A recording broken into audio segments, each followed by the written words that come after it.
بسم اللہ الرحمن الرحیم۔ محسن انسانیت اور اصلاح امت۔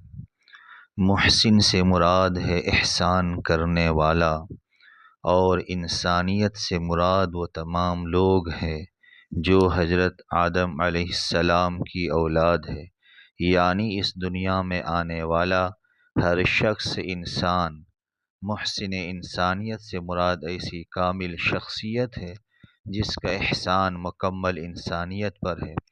کفر و شرک کے تاریک ماحول میں، جہالت و ضلالت کے اندھیرے میں، ظلم و جور اور ناانصافی اور حقوق تلفی کے دور میں ہمیشہ کے لیے رحمت انسانیت اور محسن کائنات بن کر نبی کریم صلی اللہ علیہ وسلم تشریف لائے۔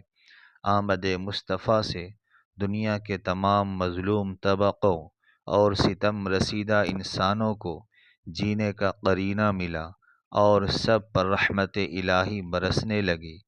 اس دنیا کا ہر ذرہ آپ صلی اللہ علیہ وسلم کے احسانات کے سائے تلے آ گیا۔ پوری انسانیت کی گردن آپ صلی اللہ علیہ وسلم کے احسانات کے سامنے ہمیشہ کے لیے جھکی رہے گی، اور دنیا کی ہر قوم آپ ہی کے احسانات سے جلا پائی اور باقی پاتی رہے گی۔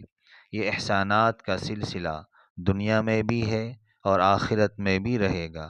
حالانکہ ہمارے قرب و جوار میں جتنے بھی محسنین پائے جاتے ہیں، ان میں سے کسی کا مقام محسن انسانیت صلی اللہ علیہ وسلم جیسا نہیں ہے۔ گویا والدین کے احسانات بھی بہت زیادہ ہیں، لیکن ان کا موازنہ محسن انسانیت صلی اللہ علیہ وسلم کے احسانات کے ساتھ نہیں کیا جا سکتا۔ والدین نے ہمارے لباس، خوراک اور تعلیم کا بندوبست کیا، تو محسن انسانیت صلی اللہ علیہ وسلم نے پوری زندگی گزارنے کا نظام الاوقات مرتب فرما کر ہماری تربیت و حفاظت کی۔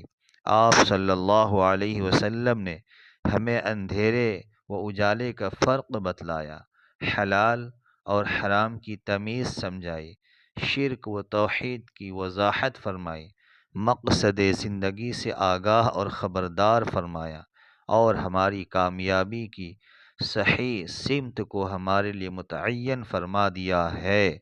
آپ صلی اللہ علیہ وسلم کی بعثت ہی سارے عالم کے لیے رحمت بن کر ہوئی۔ چنانچہ خود قرآن کریم میں اللہ تعالی نے فرمایا، وَمَا أَرْسَلْنَاكَ إِلَّا رَحْمَةً لِلْعَالَمِينَ۔ ہم نے تمہیں سارے جہانوں کے لیے رحمت بنا کر بھیجا ہے۔ آپ نے اپنے پیغام امن کو پوری انسانیت کے لیے عام کر دیا۔ عرب و عجم اور اسود و احمر سب کے سامنے ایسا ضابطۂ اخلاق، مکمل دستور العمل اور شاندار نظام حیات رکھا، جو تنگ ذہنی اور تنگ نظری سے نہ صرف یہ کہ پاک تھا، بلکہ دیگر اقوام کے لیے آئیڈیل اور قابل تقلید تھا۔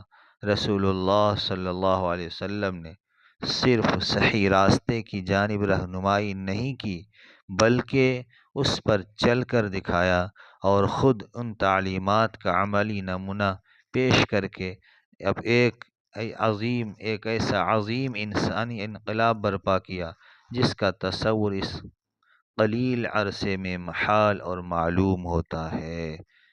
اللہ عمل کی توفیق عطا فرمائے۔